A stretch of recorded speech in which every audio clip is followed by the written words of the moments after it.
Welcome back to the podcast. My name is Rip, and we're sitting here today with our friend David Puder. David wrote a very good article for the website last year having to do with strength training and its effects on depression. And David's in town for our seminar this weekend, and we snagged him out of the front, brought him back here, set him down in front of these bright lights, and are now going to extract information out of him, whether he wants us to or not. So, Dave, thanks for being here. Thanks for coming.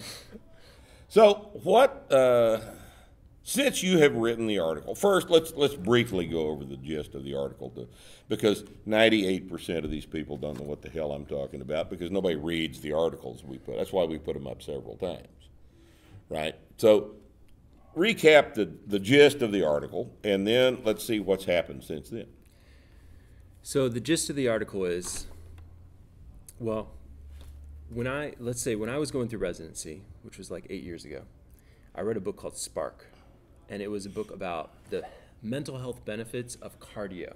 And briefly, you're a psychiatrist. I'm a psychiatrist now. Right.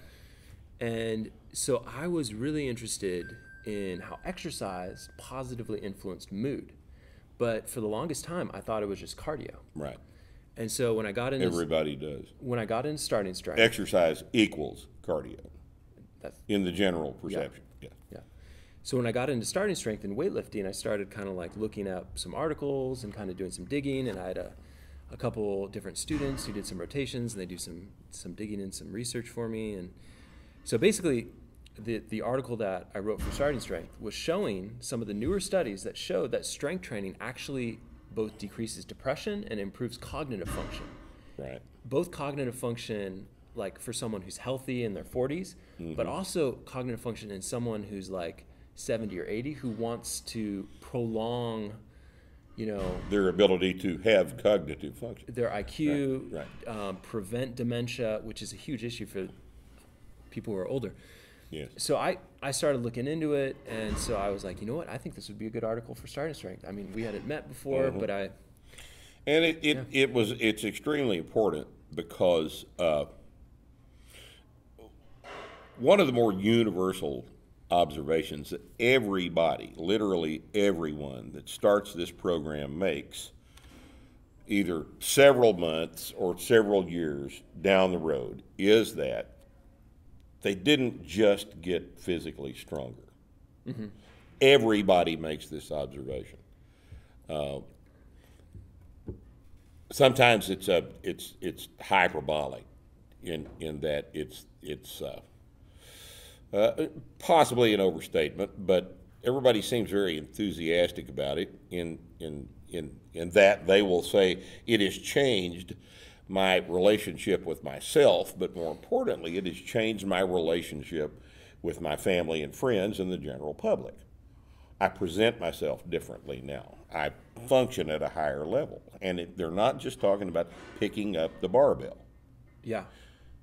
So I think it's obvious that the cognitive and the personality effects are all positive from lifting weights. The question is, when is the medical community going to understand that this is an extremely valuable therapy for people on the low end Right. that need a boost in these parameters, these extremely important parameters? Yeah, so I think Is it on the horizon or not? so I would like to say that it's hopefully going to get out there more. So I have the podcast that I run, Psychiatry and Psychotherapy. We have 10,000 subscribers at this point, Right? or 11,000. How do we find that? Just if you Just look up Google Psychiatry and Psychotherapy Okay. podcast, it's It'll- like the first. It's like come up. in the top 3. Okay. And so I have a couple episodes, where I met with different people and talked about these things. And the idea being to start to educate the mental health community, because this is a podcast for mental health professionals, Right. for physicians who treat mental health patients. Essentially an in-house thing, right? Yeah. And so I think that over time, hopefully someone needs to preach to the physicians other than the drug reps. Because Right. the drug reps, Yes. I mean, there is a lot of funding for them to come knock on doors, to give brochures. Right. There's no one like that for exercise. Right. There's no one like that for diet changes. There's no one like that for lifestyle types of things. So, I mean, we could start buying you guys lunch, I guess, but, you know, catering stuff in the office. at some point, you just gotta think, what are all the ways that I can help someone? Right. And so that's kind of how I stumbled upon this. And one of the more recent studies, which was a meta-analysis coming out of Switzerland and Germany, just like a couple months ago. I'll give you guys a link you can put in your show notes. Okay. Really nice article. It compared cardiovascular exercise to strength training, and it looked at effect size across high quality studies. And the effect size for cardio was around 0.8, which is pretty good. Right. The effect size for strength training, once you took out the yoga and the Tai Chi, Which have to be removed when you're talking about strength training. right? Right. The effect size was 1.4. That's a let me explain effect size. okay. So you have two groups of people you're studying. So in this case, it was people who didn't do anything and people who did the intervention. Mm-hmm. So you essentially have like two little mountains, like two little bell curves of these groups of people. They all start in the same place, same depression scores. Right. And then with the treatment, you have this mountain move away from the first mountain Right. that didn't get any treatment. Right. And it's like, And how so time's the only variable. how Right. far did they move away? Right. So, if you look at like a bell curve, it's by standard deviations. So the Right. first standard deviation is around like 67%. The second standard deviation, there's like 95% falls into that. So what we're talking about when we say an effect size of like 1, we're talking about a movement away of these two little mountains by 1 standard deviation. Right. So if you want to read medical literature, you need to understand effect size. Mm-hmm. So very, very important. So with an effect size of 1.4, that's significant. Right. That's really, really good. I mean, that's what we get in psychotherapy. Right. And I think a lot of people still need psychotherapy. Right. So I would, and medications, but it's like the combination of things, which I Right. think is the most powerful. Right. What do you think it is about strength training that produces this gigantic, quite measurable effect in improvement in depression and cognition? Yeah, so a lot of that is not completely understood. Like on a physiologic, if you wanted to understand like the Right. biology of it, I mean, from the cognitive studies, we know Yeah, that there's we're talking about cell signaling and stuff like that. But I mean, what is in large? What do you think the primary effect is? Is it handing the person an ability to affect their existence that is essentially a one-to-one relationship? You put in, this is what you get out, right? Empowerment, I guess, would be the California term for that. Yeah, so I mean, that has a definite influence. When Right. someone starts taking, like, I'm going to take ownership of my own Right. trajectory, I'm going to take ownership of my own mental health, Right. Because there's some people who are so depressed, they can't even take a pill. Like, they're just lying in bed, they're like, they need to be almost dragged to the doctor's office, Right. like super, super depressed. Right. There are some people who, when they're depressed, they lose their motivation. And so starting to practice something that's disciplined, that's hard, that's repetitive, this creates brain changes. There's no doubt Sure. about it.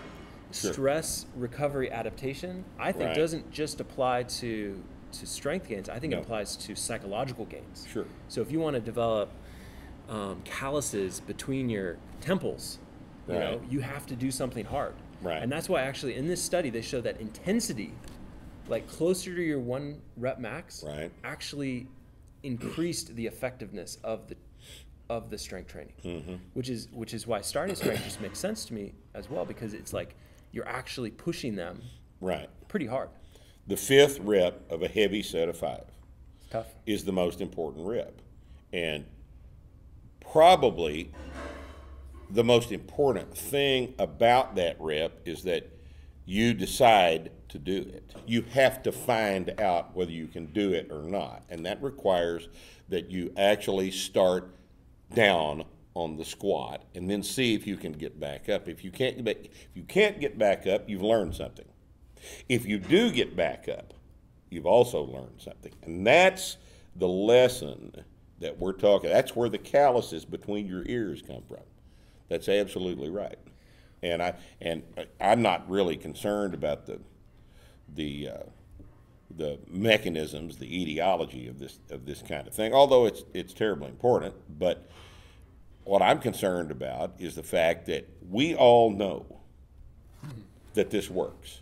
We all know that we can hand ourselves power if we will just test ourselves and make an uncomfortable decision about doing something that we don't know whether we can do or not, and then showing ourselves we can. And that's a very important first step down a path away from the problems that you probably see all the time.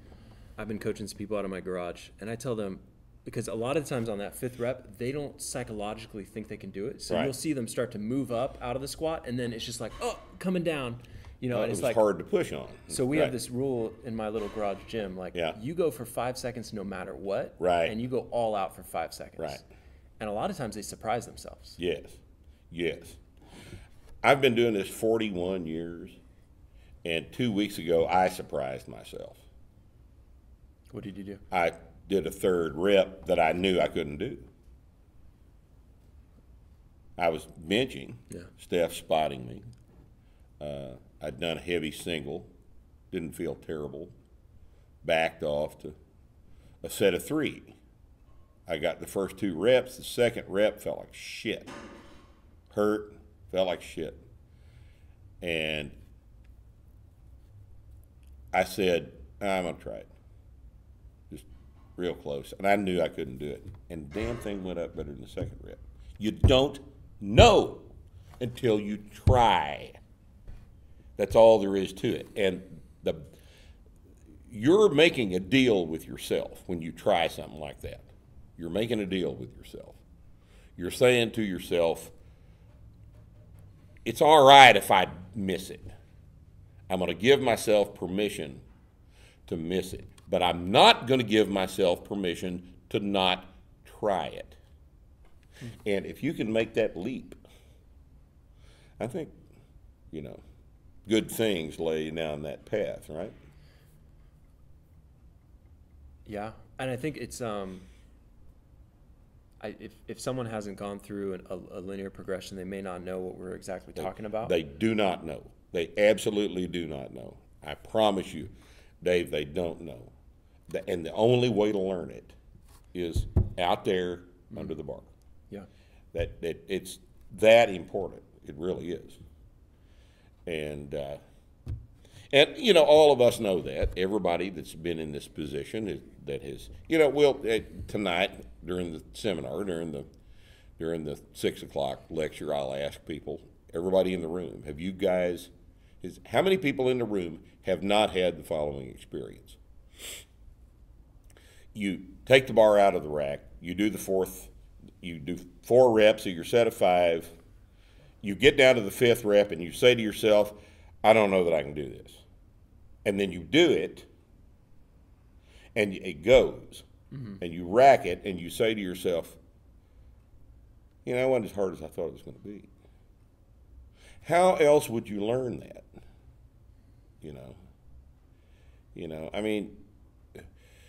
Reynolds talks over there at SSOC podcast, Barbell Logic, about voluntary hardship, right? Yeah. My parents grew up in the Depression, and every day was like that for them. Can we get through this shit? Right? We don't have that. We don't have that. We don't have that. And as a result, we have a lot of problems built into the psychology of society right now that are the result of not having had that. And this thing out here is kind of artificial way to get back to what human beings were designed to overcome. And that sounds grandiose and silly, but it's not. No, it's not. It's not. It's terribly important. You know, one of the things that you say that at first when you say it, it sounds a little bit silly. Yeah. Strength makes you harder to die. Harder to kill. Harder to kill, yeah. Yes. And so I was digging into some research on this. Mm-hmm. And I actually think it's true. Like, I mean, it's not just true like in terms of like if you got attacked someday, you'd be more likely to win if you're a stronger person. Right. But it's actually true in terms of preventing diabetes, right, preventing heart disease, preventing osteoporosis. There are several low-quality studies done on strength and longevity that involve hand strength and other, not terribly effective methods, but just general indicators of physical strength and their relationship to longevity. And I've seen several of these, and they all returned exactly the result that you would expect they would return. Yeah. And I mean, muscle is like, as people get older and they have medical issues, right, their body, they lose muscle. They get sarcopenia. Certainly. I mean, a lot of the patients that I see, they have a hard time. They can't squat from their chair. Right. Without their arms. Right. And so it's like, hey, you don't need to just do some little band exercises, No. For PT, you need to squat. You need to squat, or you need to get to where you can squat, and then you need to keep squatting, and then you need to get your squat stronger, and furthermore, you need to deadlift and press and bench press and move large masses of levers and large amounts of muscle mass around and get to where you can function like your body is supposed to function, because your body and your brain are quite inseparable. Yeah. And I think that what we're waiting on, since we all know this, is we're waiting on the medical community to catch up. I think the primary bottleneck here is the unfounded idea that barbell exercise is dangerous. It's not. And that I've actually heard the idea stated by people who ought to know better, that once you're past a certain age, you can't get stronger. Yeah. And that's just... I've heard that too. That's incredibly stupid. Once you're past 30 years old, you can't get stronger. You can't get stronger. That's what I heard. I've heard that. I've seen it written down. And it's such preposterous, non-biological nonsense that it just... No. It's a problem, though. It's a problem. And what the net effect of that problem is that the people that need this the most are going to be the ones that don't get it. And David is kind of out here on his own, I'm afraid. And, perhaps some of you other medical professionals that deal in the mental health industry could maybe get your heads out of your ass and ask David more about this, and go to his podcast and listen and read our stuff and get up to speed so that you can help more people on this, because this is an extremely important matter. As the population ages, it is impossible to overstate the significance of this. And David's doing the Lord's work. Thanks for being on with us today. It's a pleasure. We will maybe revisit this topic in the future. And David, welcome back anytime you have something new to tell us. What we want to happen, though, is for other people to realize the power of our approach and to utilize it every day. And we'd like to thank David for starting the process. And thank you for watching the podcast. We'll see you next time.